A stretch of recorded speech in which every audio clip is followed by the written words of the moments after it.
네, 오늘 레위기 24장 10절에서 23절 말씀으로 신성모독죄라는 제목으로 말씀을 전하고자 합니다. 오늘 본문은 단지파 디브리의 딸 슬로밋이라는 이스라엘의 여인으로 애굽 남자와 결혼하여 아들을 낳았는데, 그 아들이 이스라엘 사람들과 싸우다가 하나님을 모독하고 저주한 사건을 다루고 있습니다. 이 사건은 상당히 충격적인 사건이었습니다. 출애굽을 경험하고 하나님의 이적과 기사를 보면서 시내산에서 도착한 상황에서 하나님을 모독한 일이 벌어지고 만 것입니다. 지금 밤에는 불기둥으로 사막의 추운 밤을 따뜻하게 해주시며, 낮에는 구름기둥으로 따가운 사막의 햇볕을 가려주시는 그런 하나님을 경험하고 있는 상황인데도 혼혈인의 입에서 하나님을 모독하는 저주가 나온 것입니다. 이걸 하나님이 그냥 두고 보지 않으시겠죠. 모세에게 그렇게 해서 하나님이 말씀하십니다. 12절에서 14절을 우리 같이 한번 한 목소리로 읽어보도록 하겠습니다. 시작. 그들이 그를 가두고 여호와의 명령을 기다리더니 여호와께서 모세에게 말씀하여 이르시되, 그 저주한 사람을 진영 밖으로 끌어내어 그것을 들은 모든 사람이 그들의 손을 그의 머리에 얹게 하고 온 회중이 돌로 그를 칠지니라. 진영 밖으로 끌고 가서 온 회중이 돌을 들고 던져서 죽이라고 합니다. 그러면서 17절에서 21절까지 하나님의 보복법을 말씀하십니다. 인과응보의 하나님, 참 무섭죠. 우리가 보통 알고 있는 눈에는 눈, 이에는 이로 갚으라고 하는 이 인과응보 보복법의 그 원칙을 말씀하시고 있는데, 23절에 모세가 그 말씀을 순종하며 받는 모습이 오늘 말씀의 내용입니다. 11절에 여호와의 이름을 모독하며 저주했다고 합니다. 여러분, 모독하는 것이 어떤 것일까요? 이 모독은 하나님의 이름을 오용하지 말라는 경고와 함께 하나님의 이름을 이용해서 저주를 하거나 하나님의 이름으로 저주하는 것을 신성모독으로 간주했습니다. 여기서 이스라엘 여인의 아들이 분명 싸우다가 욱했을 가능성이 높아 보입니다. 우리는 싸울 수 있습니다. 안 싸우면 가장 좋겠지만 싸울 수가 있습니다. 그런데 중요한 건 이성을 잃고 분별력을 상실하면 안 되겠죠. 그것은 자신을 파멸로 몰고 가는 길입니다. 야고보서 1장 19절 말씀에 노하기를 더디하라 라고 말씀하고 있고, 잠언 17장 19절 말씀에 다툼을 좋아하는 자는 죄가를 좋아하는 자라고 말씀하고 있습니다. 10절과 11절을 오늘 본문 10절과 11절을 잘 살펴보면 그가 이성을 잠시 잃었던 것 같습니다. 만약 그렇지 않았다면 여호와의 이름을 함부로 부를 수가 없을 때였습니다. 여러분, 이름이라는 것은 그 어떤 한 사람을 특징지어서 확인하고 또 다른 사람들과 구분하는 호칭이죠. 그런데 여기서는 신이신 하나님의 이름을 모독했다고 합니다. 이스라엘 백성은 야훼라는 하나님의 이름을 함부로 부를 수도 없었고 쓸 수도 없는 그런 상황이었습니다. 왜냐하면 너무 성스러웠기 때문에, 너무 거룩하였기 때문에, 그렇게 거룩하다고 생각하였기 때문에 부르고 쓸 수가 없었던 상황이었습니다. 하다못해 우리가 부르고 있는 여호와, 야훼라는 이 단어는 하도 안 불러가지고 진짜 뭐라고 불렀는지 지금도 알지 못하고 그냥 흉내내는 것이 야훼라고 부르고 있는 것입니다. 그런데 그 이름을 저주한 것은 10계명의 3계명을 어긴 것과 같다고 볼 수가 있습니다. 그럼 3계명이 뭐죠? 내 하나님 여호와 이름을 망령되이 부르지 말라입니다. 망령되이 부르다라는 것은 위에서도 말씀드린 것처럼 하나님의 이름을 주위에서 부르지 못하거나 적절하지 못하게 사용하는 것을 금하는 말입니다.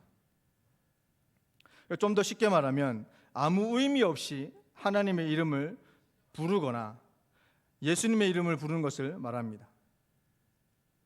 우리의 일상생활 가운데서도 그렇게 부를 때가 있을 수 있습니다. 특히 미국에서 미국 드라마나 이런 것들을 통해서 많이 볼 수가 있었고, 우리나라에서도 그런 것들을 많이 사용하는 청년들이 있었습니다. 그리고 TV 이런 데, 영화 이런 데서 많이 볼 수 있었는데, 특히 이런 단어들, 오 마이 갓 또는 지저스 크라이스트와 같은 그런 단어를 함부로 아무 때나 쓰는 것. 그리고 지금 이 신세대라고 다음 세대라고 하는 그 아이들이 이모티콘이라는 걸 쓰거든요. 그 이모티콘에 OMG라고 쓰는 것들, 이렇게 사용하는 것들이 이런 망령되이 부르는 것이라고 볼 수가 있습니다. 전혀 하나님의 이름을 말할 때 공경심이 없이 말하는 것들, 아무 의미 없이 입에서 내뱉는 것, 그리고 이런 하나님의 이름을 유머로 사용하고 농담 따먹기로 사용을 하고 함부로 막 말하는 것들이 망령되이 말하는 것입니다. 우리 기독교 역사 가운데 너무 중요하다고 생각하는 신앙 고백이 있는데, 그 가운데 하나인 소요리 문답이라고 있습니다. 그 교리 문답에서 3계명은 이렇게 적고 있습니다. 문자 그대로 하면 말조심, 입조심만 신경 쓰면 된다. 그러나 하나님의 이름을 사람들 앞에서 말하면서 그것과 일치하게 살지 않으면 우리는 그것을 망령되이 일컫는 것이다. 사람들의 말과 생활이 서로 모순될 때, 고백의 가면을 쓰고 거짓말하고 속이고 그리고 불결할 때, 그들은 하나님의 이름을 오용하며 망령되이 일컫는 것이다. 소요리 문답은 단순히 말하는 것에서 더 나아가서 그 말이 우리의 자세로 이어지는 것까지 다루고 있습니다. 욥의 이야기를 살펴보아도 잘 알 수가 있지 않습니까? 욥의 아내가 하나님을 욕하고 죽으라라고 이야기했을 때 욥이 받은 유혹은 어땠습니까? 욥도 그냥 한마디 했을 수도 있는데 그렇게 하지 않았다는 것입니다. 범죄하지 않았습니다. 입으로만 내뱉지 않고 행동으로 옮긴 것이었습니다. 그래서 하나님의 이름을 망령되이 부르지 않았던 것이죠. 여호와의 이름을 모독하고 저주하는 것은 엄청난 죄입니다. 혹시 이렇게 막 말하거나 의미 없이 말하면서 장난친 적이 계십니까? 진지하게 나의 입술과 그리고 나의 자세를 뒤돌아 보아야 할 것입니다.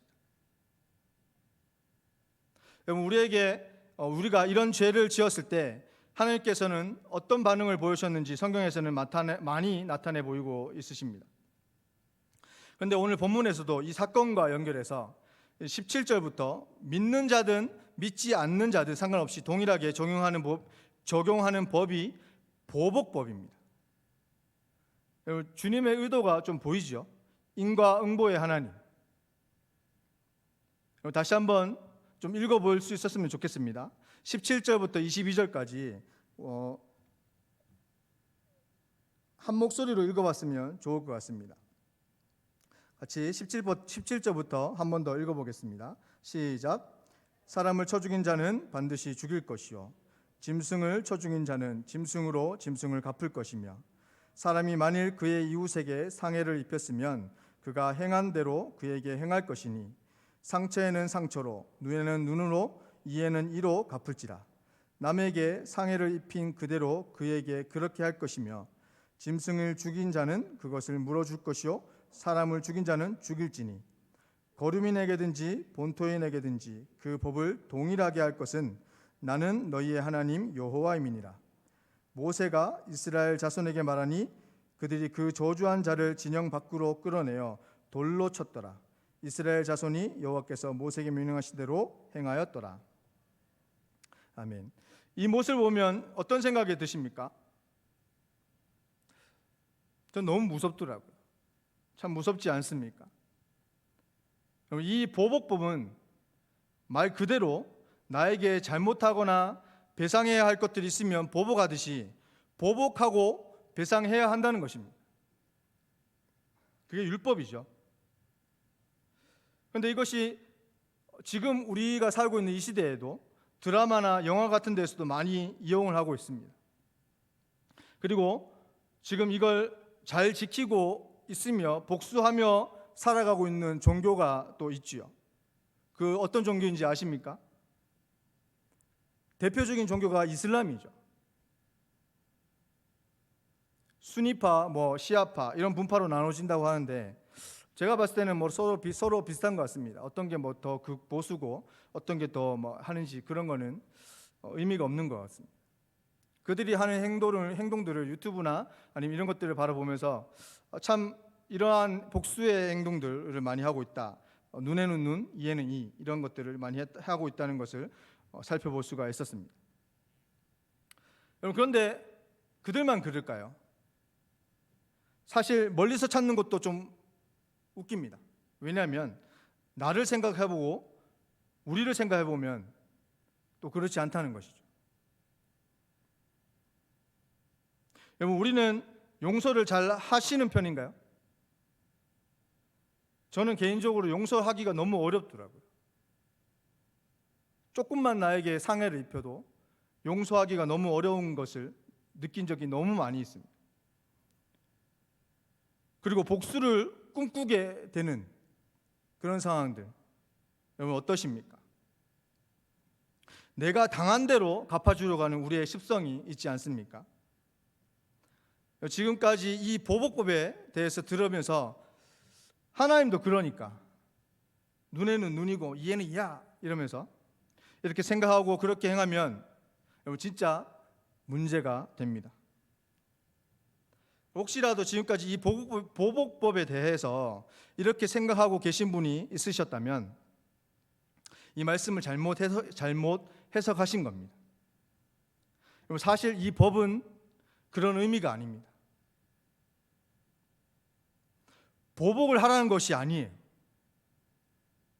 이 보복법의 목적은 정의를 지킬 수 있도록 보존하고 복수를 못하도록 하는 그렇게 막는 예방법입니다. 진짜 그렇게 하라는 의미보다 하나님의 질서로서 체계로서 정의를 보존할 수 있도록 그리고 복수를 못하게끔 예방하는 차원에서 말씀하시는 것입니다. 그렇게 이런 법을 제정하신 것이에요. 오늘 본문에 나오는 이 슬로밋 여인의 아들도 사실 샘플인 것입니다. 이렇게 여호와의 이름을 망령되이 부르지 마라, 저주하지 말라. 그러면 이 사람처럼 너도 죽을 것이다. 하나님은 자신이 지은 피조물을 벌하시기 위해 이러한 법을 만들어 놓으신 것이 아닙니다. 단순히 이러한 법의 제정을 넘어서 용서와 사랑할 것을 권하며 그리고 거룩한 백성으로 좀 다른 삶을 살기 원하는 하나님의 마음이 여기에 있는 것입니다.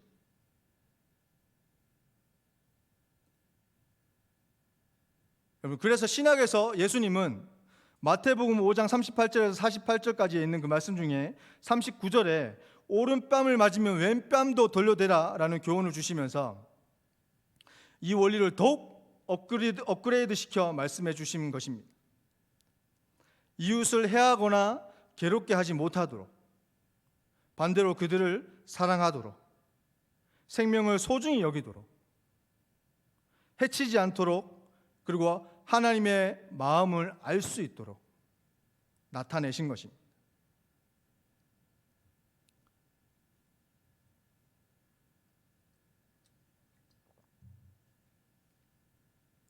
민수기 14장 28절에 이런 말씀이 있습니다.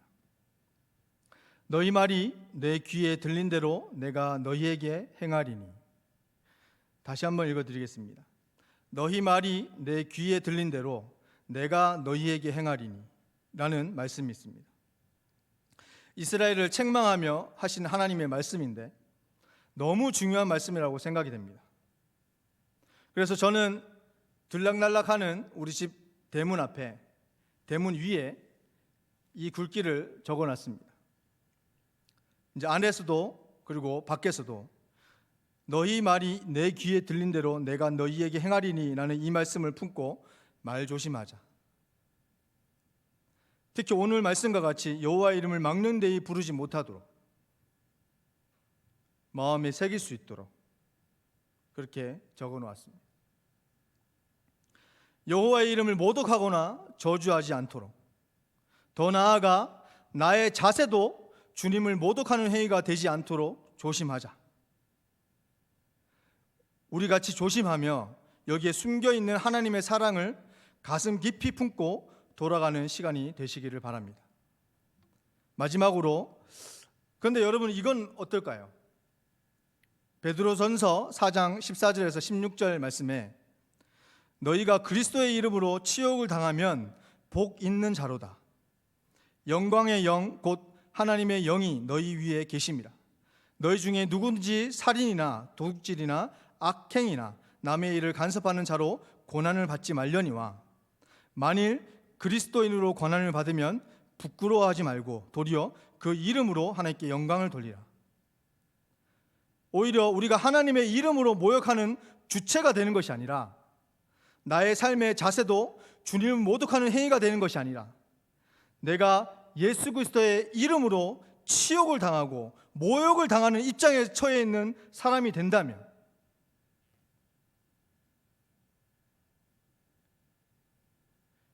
주님께서 말씀에 이렇게 말씀하십니다. 내가 치욕을 당하면 복이 있는 자라라고 합니다. 고난을 받으면 여러분 힘들어하지 마시고 부끄러워하지 마시고 그 이름으로 영광을 올려드리는 것이라 생각하며 기쁜 마음으로 우리 같이 고난을 받을 수 있었으면 좋겠습니다. 그들이 정말 놀랄 정도로 그렇게 핍박하고 치욕을 준 그들이 우리를 보고 놀랄 정도로 이렇게 우리는 여기까지 더 나아갈 수 있었으면 좋겠습니다. 말씀을 맺겠습니다. 우리는 말 조심해야 합니다. 신성모독하는 언행을 일삼고 있지는 않은지, 그렇게 말로만 또는 이 말이 잘못된 그 언행으로 나를 나타내고 있는 것은 아닌지, 복수하려고 하는 모습을 가지고 있지는 않은지, 보응하시는 하나님을 생각해 볼 때 두렵고 떨린 마음으로 이 말씀을 받아야 할 것입니다. 그러나 보복법은 진짜 하나님의 의도가 아님을 여러분 이렇게 보복하는 것만이 하나님의 의도가 아님을 여러분 아셔야 합니다. 정의를 제대로 세우기 위해 복수를 하지 못하도록 정하신 것이라는 것을 알고 질서의 차원에서 그런 샘플을 보여주시고 순종하기 원하시는 하나님의 마음을 품는 데까지 갈 수 있는 저와 성도님들이 되시기를 간절히 원합니다. 기도하시겠습니다.